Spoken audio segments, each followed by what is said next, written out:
السلام علیکم ورحمۃ اللہ وبرکاتہ۔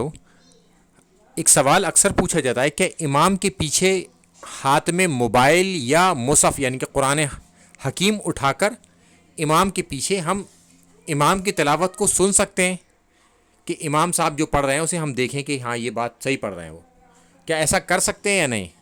تو اس کے جواب میں لاتا ہوں صحیح بخاری سے حدیث 692 جس کا ذکر ہے کہ حضرت ابو ہریرہ رضی اللہ تعالیٰ عنہ کے جو غلام تھے سالم رضی اللہ تعالیٰ عنہ، ان کو سب سے زیادہ قرآن حکیم یاد تھا، لہٰذا یہ امامت کیا کرتے تھے۔ تو اس کی ہیڈنگ میں امام بخاری ایک تعلیقاً روایت لائے اما عائشہ رضی اللہ تعالیٰ عنہ سے کہ وہ اپنے غلام کے پیچھے کھڑے ہو کے قرآن حکیم کو سنا کرتی تھیں، اور ان کے جو غلام تھے وہ مصحف کو ہاتھ میں لے کے پڑھا کرتے تھے، یعنی کہ وہ امامت کرتے تھے مصحف کو ہاتھ میں لے کے، اور اما عائشہ پیچھے سنا کرتی تھیں، کیونکہ غلام غیر محرم ہوتا ہے، یعنی کہ نامحرم ہوتا ہے۔ اب اس کی صحیح سند کے ساتھ حدیث موجود ہے، وہاں پر وہ تعلیقاً روایت ہے، اس کی سند مصنف ابن ابی شیبہ میں موجود ہے۔ اس میں دونوں طریقے سے ثابت ہے۔ جب حضرت انس رضی اللہ تعالیٰ عنہ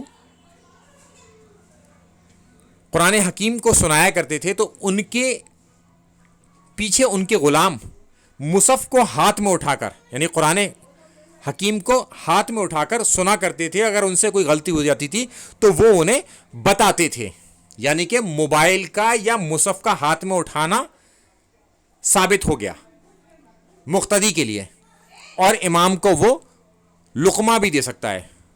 لقمے کا ایک طریقہ ہے، وہ بھی میں بتا دوں آپ کو، کہ جیسے ہی امام سے کوئی غلطی ہوتی ہے، متشابہ آیت ہوتی ہیں ایک جیسی، تو امام ایک جگہ سے دوسری جگہ پہنچ جاتے ہیں، تو اگر امام واپس نہ آئے تب آپ لقمہ دیں امام کو، اور امام صاحب خود ہی واپس آ جائیں تو پھر کوئی بات ہی نہیں ہے، اسی لیے لقمہ دینے میں زیادہ جلدی نہیں کرنی چاہیے۔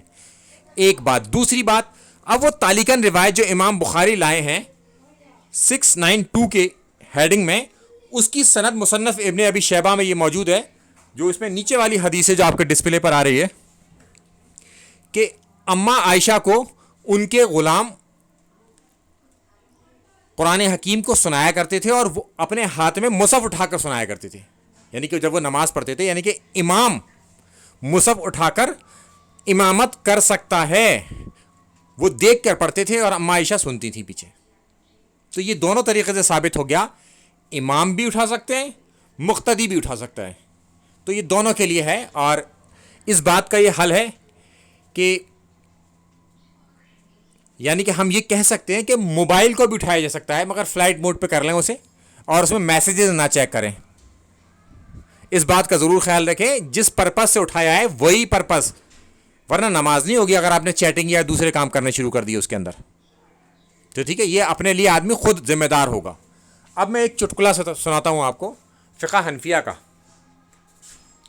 کہ فقہ حنفیہ میں لکھا ہے کہ قرآن حکیم کو ہاتھ میں اٹھا کر اگر کوئی نماز پڑھے گا تو اس کی نماز فاسد ہو جائے گی، یعنی کہ نماز مانی نہیں جائے گی۔ چونکہ یہ بات اب ثابت ہو گئی تو یہ کہتے ہیں کہ مانی نہیں جائے گی۔ اچھا، ان کے مانی کون سی جائے گی؟ اگر حنفی کتے کو گود میں اٹھا کے نماز پڑھیں گے تو ان کی نماز ہو جائے گی۔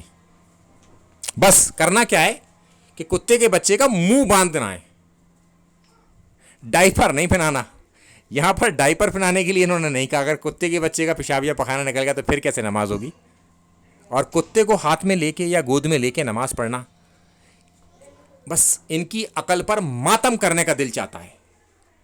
کیا سنائیں، اگر انگریزوں کو اردو آتی ہوتی نا تو وہ کامیڈی کے سیریل نہ چلاتے، بس ان کی کتابوں کو پڑھ کے سنا دیتے لوگوں کو ہنسی آتی۔ یہ دین دیا ہے انہوں نے، بس اللہ رحم کرے۔ السلام علیکم ورحمۃ اللہ وبرکاتہ۔